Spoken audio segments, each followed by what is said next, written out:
Hello, America. Welcome to the Glenn Beck program. I'm David Barton, filling in for Glenn tonight. Well, tomorrow's Thanksgiving Day, and many families will be spending time together, eating meals and enjoying sporting events, and hopefully remembering to stop and thank God for His many blessings. I mean, after all, Thanksgiving, which is one of America's favorite holidays, is one of our many overtly religious holidays that we officially celebrate every year.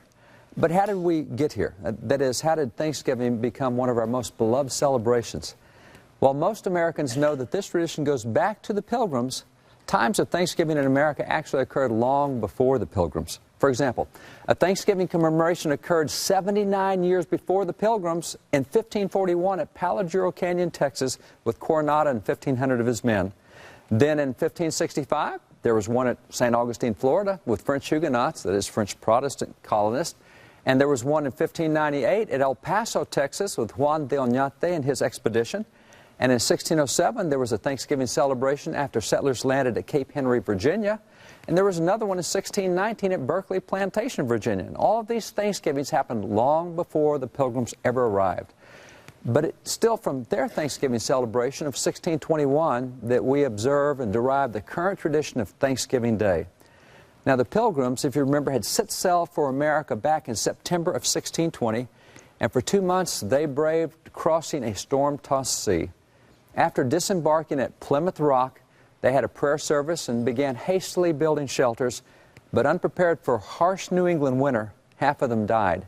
Now, emerging from that grueling winter, the Pilgrims were surprised when an Indian named Samoset approached them and greeted them in their own language.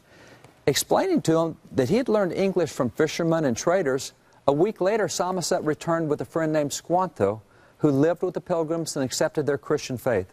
Squanto taught the Pilgrims much about how to live in the New World, and he and Samoset helped forge a lasting peace treaty between the Pilgrims and the Wampanoag Indians. Now, Pilgrim Governor William Bradford described Squanto as, quote, a special instrument sent of God for our good, and he never left us till he died. The Pilgrims, persevering in prayer and assisted by helpful Indians, reaped a bountiful harvest that summer. So in December of 1621, they declared a 3-day feast to thank God and celebrate with their Indian friends. And this is America's first Thanksgiving celebration, not just a Thanksgiving service as the earlier ones had been. No, this was a genuine Thanksgiving festival, and it involved friends and family, athletic events, it involved meals and feasting, it involved times of prayer and religious worship. This led to an annual Thanksgiving tradition in the New England colonies. But days of Thanksgiving really didn't start spreading southward into the other colonies until the American Revolution. And at that time, Congress issued 8 separate national Thanksgiving proclamations. Now, America's first federal Thanksgiving occurred in 1789 after the end of the Revolution and the adoption of the Constitution.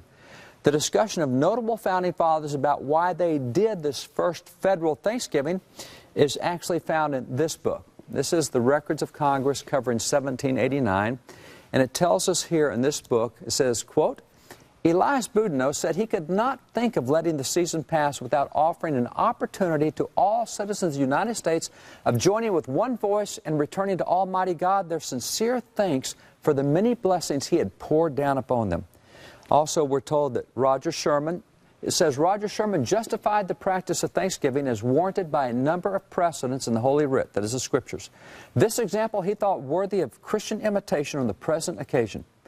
So Congress, therefore, requested President Washington to call for a day of national Thanksgiving, which he gladly did.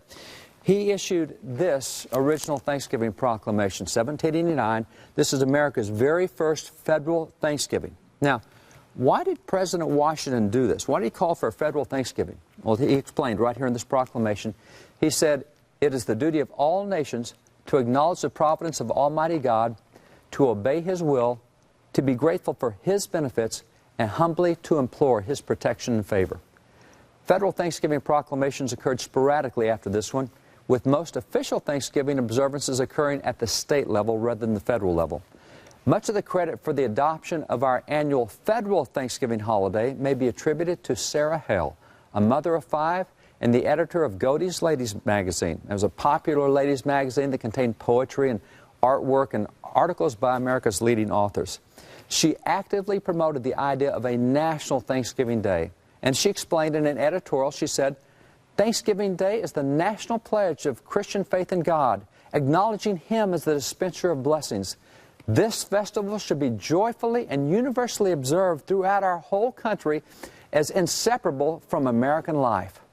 For nearly 3 decades, she lobbied and wrote president after president, including President Abraham Lincoln, asking him to proclaim a federal Thanksgiving. Now, Lincoln set that precedent. He responded in 1863 with a proclamation. Here is his proclamation printed in the New York Times. He set it up for the last Thursday of November. Sound kind of familiar?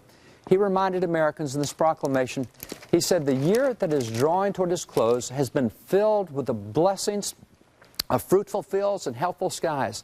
And to these bounties, which are so constantly enjoyed that we're prone to forget the source from which they come, others have been added. So no human counsel has devised any, nor hath any mortal hand worked out these great things. They are the gracious gifts of the Most High God." Over the next 75 years, subsequent presidents followed Lincoln's precedent, and over the course of time, annual Thanksgiving celebrations, they varied widely, and they even occurred in different months over those 75 years.